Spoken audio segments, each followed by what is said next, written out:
आप तो मेरी प्रतीक्षा में पहले से ही खड़े हैं यमदेव। तब तो आपने मेरी चुनौती के बारे में भी सुना ही होगा। कहिए, क्या उत्तर है आपका?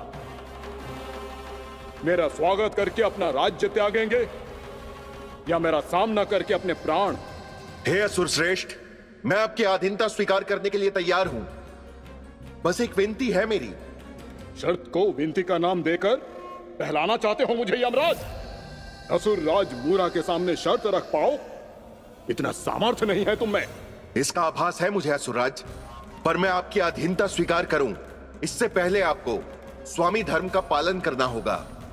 मेरे पुराने स्वामी के क्रोध से मेरी रक्षा करनी होगी आपको। कौन है तुम्हारा पुराना स्वामी? भगवान श्री नारायण। पर छोटी माँ, मूरासुर को तो श्री नारायण से भी रक्षा का वरदान प्राप्त था ना? यही तो श्री नारायण की लीला थी बलराम। पर वो राक्षस अपने दम में जे समझ ही ना पाओ कि वो क्या भूल करने जा रहे है।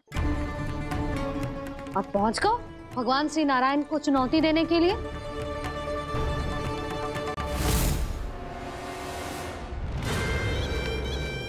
वहीं ठहर जाओ असुर राज मूरा।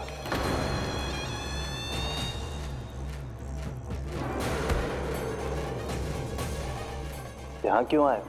आपको पराजित करने और ये वैकुंठ जीतने, ताकि मैं यमलोक का स्वामी बन सकूं। फिर आओ, युद्ध भूमि में मेरा सामना करो।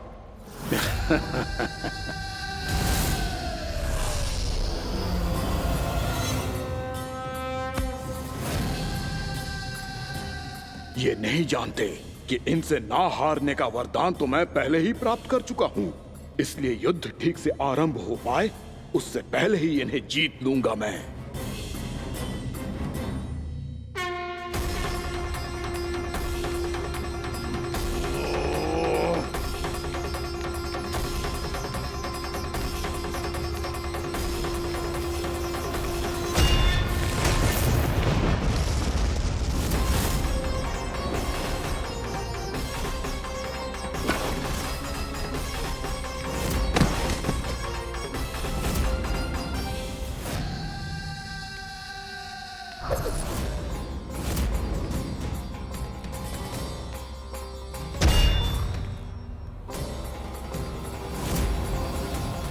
और इस प्रकार जे युद्ध वर्षों वर्षों तक चलता रहो। दोनों योद्धा पूरे ब्रह्मांड में अनेक अस्त्रों शस्त्रों के साथ युद्ध करते रहे।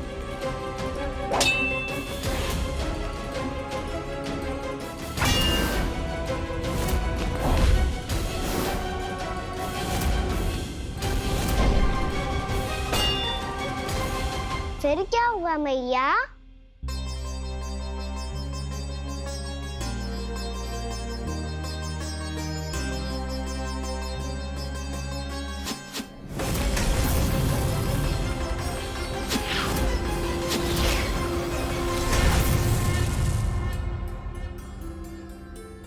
उस युद्ध को कभी समाप्त हुआ हो, पर कैसे? शीघ्र ही वो राक्षस थक गौ लल्ला।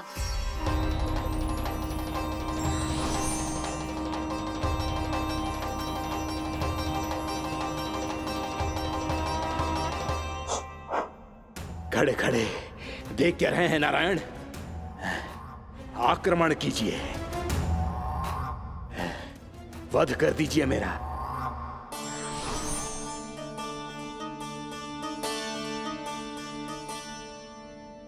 मैं तुम्हारी वीरता से प्रभावित हूं, इसीलिए इतनी थकान की स्थिति में मैं तुम जैसे वीर पर आक्रमण नहीं करूंगा। जाओ विश्राम करो। यदि फिर से युद्ध करने की इच्छा हो तो तुम्हारा स्वागत होगा।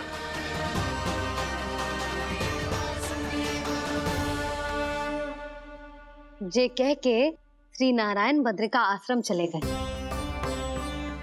और वहां हिमवत नाम की एक कंदरा में ध्यान लगा के बैठ गए। उधर वो राक्षस विश्राम करने लगो। अनेकों दिन बीत गए और अब वो राक्षस मूरा फिर से स्वस्थ होके बलवान हो गया था। उसने अपनी सारी शक्ति फिर से प्राप्त कर ली थी। श्री नारायण ने उस पर दया करी थी, पर वो फिर से श्री नारायण को छलने को तैयार होगा।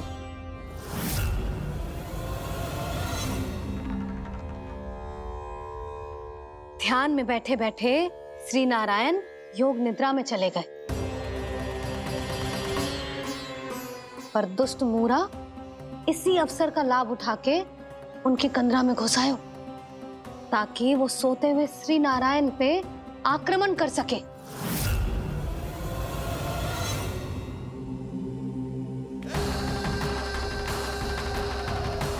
आज इस लंबे युद्ध को जीतकर अपने इस अंतिम शत्रु का भी अंत कर दूंगा मैं।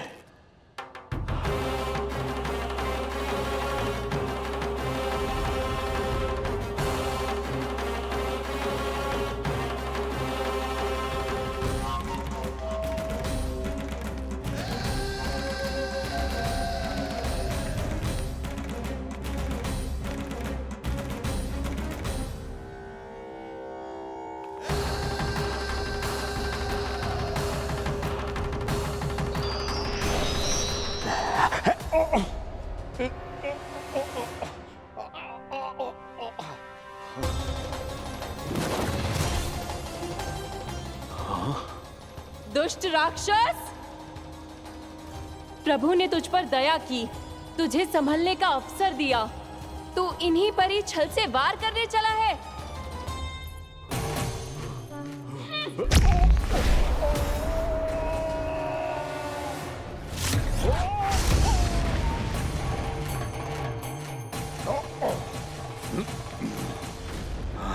मैं अजय हूँ, मुझे कोई पराजित नहीं कर सकता। ब्रह्मा का वरदान है मुझे। तूने नारायण से अपराजय होने का वरदान मांगा था मूर्ख, उनकी शक्ति से नहीं। ध्यान से देख, मैं तेरी मृत्यु हूँ, मृत्यु।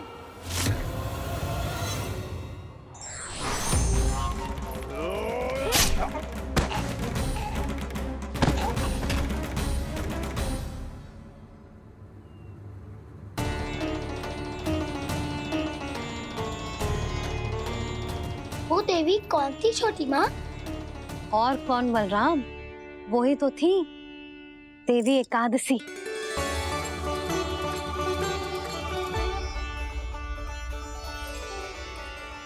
मुझे क्षमा कीजिए प्रभु, आपकी आज्ञा के बिना ही युद्ध करके आपके शत्रु को मृत्यु के घाट उतार दिया।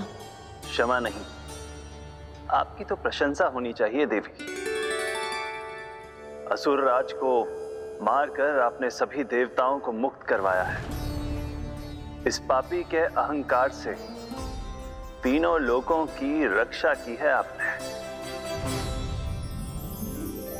आप एकादशी की तिथि पर मेरी एकादश इंद्रियों से उत्पन्न हुई हैं।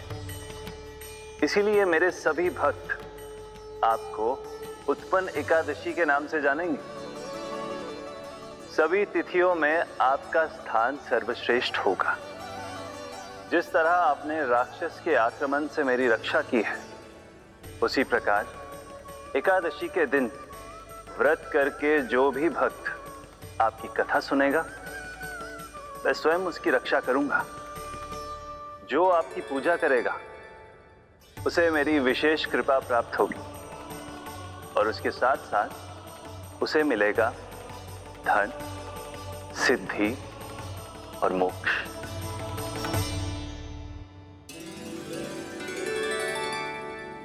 इसीलिए आज के दिन व्रत रखने का बहुत अधिक महत्व होता है। बोलो एकादशी मैया की जय। बोलो श्री नारायण भगवान की जय।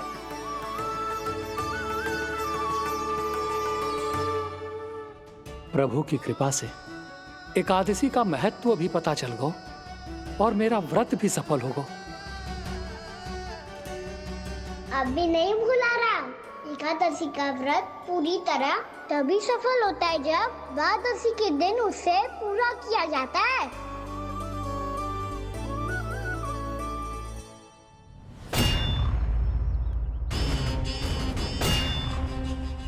आवश्यक है आपको यह आभास होना कि उस विष्णु अवतार को पराजित करने के लिए आपके साधारण योद्धाओं में वो सामर्थ्य नहीं है। वो विष्णु अवतार कुछ अधिक ही असाधारण है।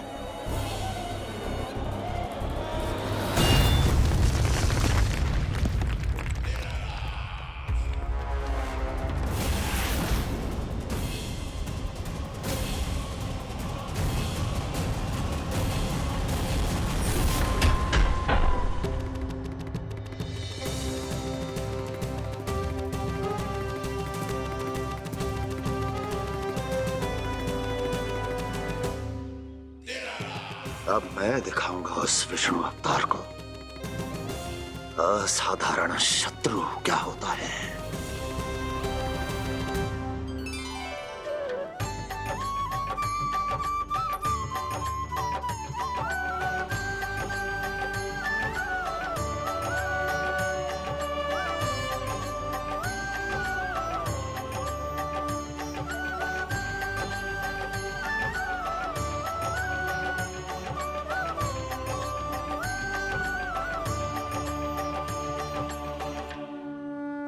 कंस मामा अधीर हो रहे हैं, पर मैया ने मुझे अभी तक बाहर जाने की आज्ञा नहीं दी है। अभी उन्हें किसी और राक्षस को यहाँ भेजने से रोकने के लिए मुझे ही कुछ करना होगा।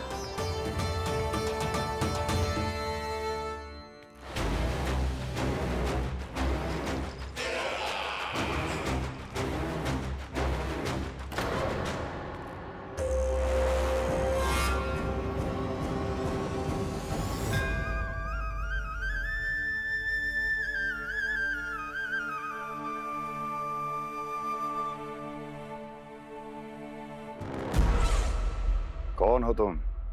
बचपन से ही मुझे मारने का सपना देख रहे हैं, फिर मुझे ही नहीं पहचानते।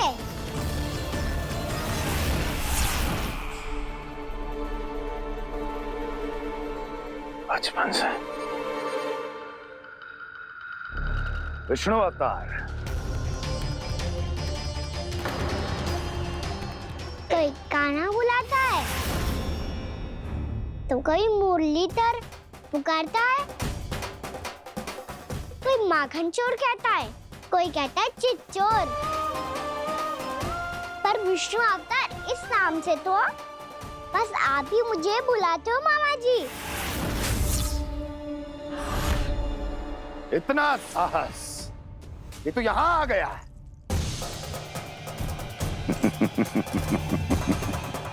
यहाँ आ तो गया तू विष्णु अवतार, किंतु यहाँ से जीवित नहीं जाएगा। तेरे इस शीश को तेरे धड़ से अलग कर दूंगा मैं।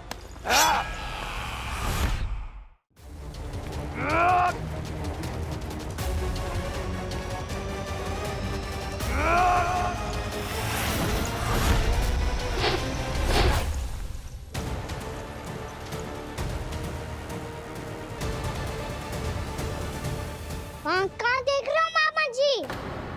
मैं तैयार हूँ।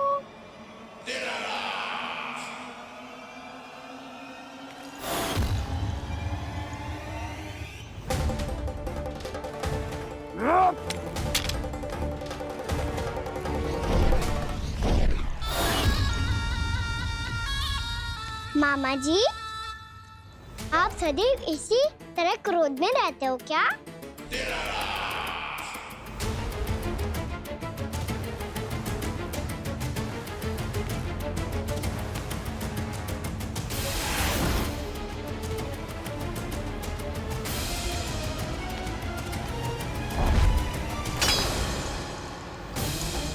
छोड़, छोड़ मेरी तलवार को।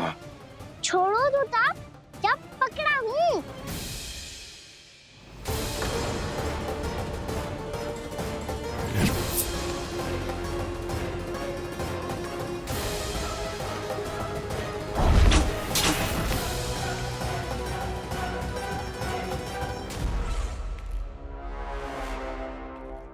मामा जी,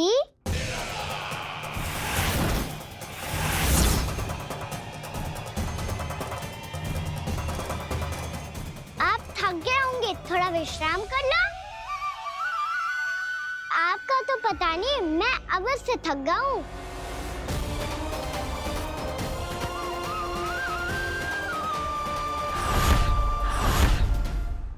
मेरे सिंहासन पर बैठने का तो साहस।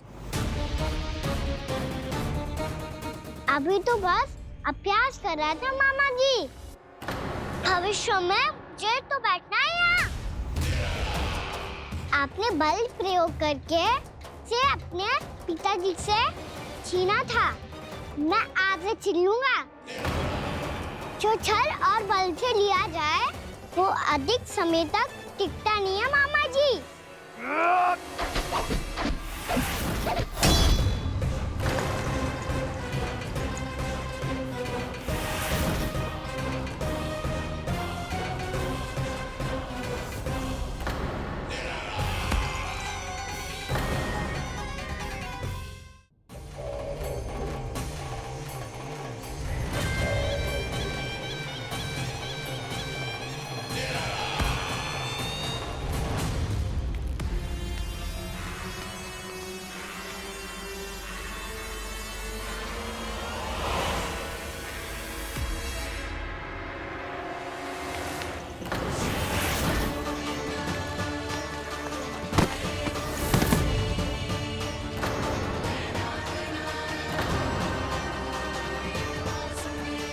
शीघ्र ही आपको ये सिंहासन छोड़ना होगा।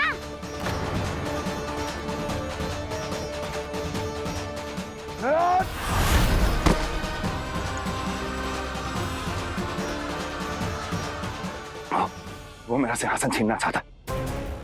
वो आ रहा है, वो आ रहा है। सैनिकों, दुर्जन, बंद कर दो सभी द्वार और झरोखे, सब के सब। इसकी हर संभावना पर इतना कड़ा पहरा बिठा दो कि ना तो कोई महल के भीतर आ सके, ना कोई बाहर जा सके। मुझे महल की चप्पे चप्पे की सूचना चाहिए। जाओ।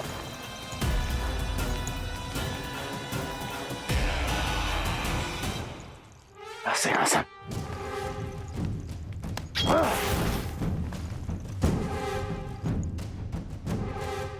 अब आ, दुष्ट मायावी, ए छलिया विष्णु अवतार, मैं कंस तेरी प्रतीक्षा कर रहा हूं। आ, देखता हूं मेरे सिंहासन पर कैसे बैठता है तू। आ,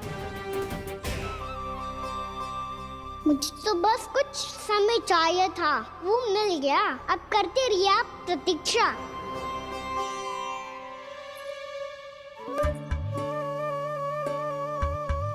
जी अपने आप से बातें क्यों कर रहे हैं जी?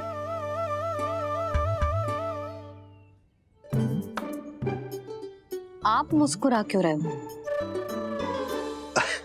ना कछु ना। बताओ क्यों मुस्कुरा रहे हो? तुम ही पर गए जी। जब तुम व्रत करती हो तो तुम भी ऐसा ही करती हो। इसी प्रकार भूख अधिक लगने पर अपना ध्यान भटकाने के लिए स्वयं से ही बड़बड़ाती रहती। होगा। आपको तो बस मेरा उपहास उड़ाने के लिए बहाना चाहिए।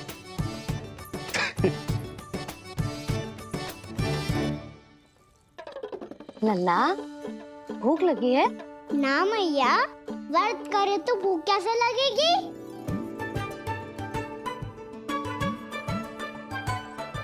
यदि लगी हो तो छोटे बालकों को थोड़ी बहुत भूल चूक क्षमा होती है।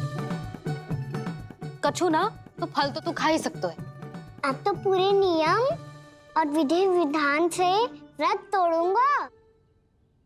कल द्वादशी के सुबह मुहूर्त के अनुसार। ठीक।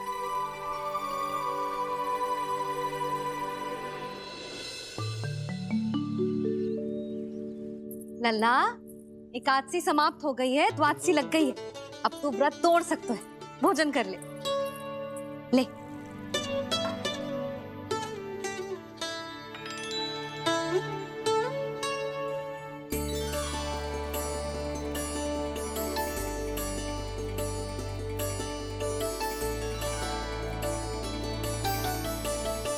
आज तो कार्य कर लीजिएगा। मैं ना चाहती कि सब गांव वाले फिर से आपका उपहास उड़ाएं। अरे, इसी क्षण कार्य आरंभ करना आवश्यक ना है। कुछ खा तो लो। कल भी पूरे दिन व्रत में रहे, अब तो कुछ खा लो। ना ना, अभी बिल्कुल भूख ना है। और हाँ भगवान, तुम्हें चिंता करने की आवश्यकता नहीं है। आज मैं किसी को भी 2 शब्द कहने का अवसर नहीं दूंगा। अरे, कुछ खाओगे पियोगे नहीं तो कैसे रहोगे?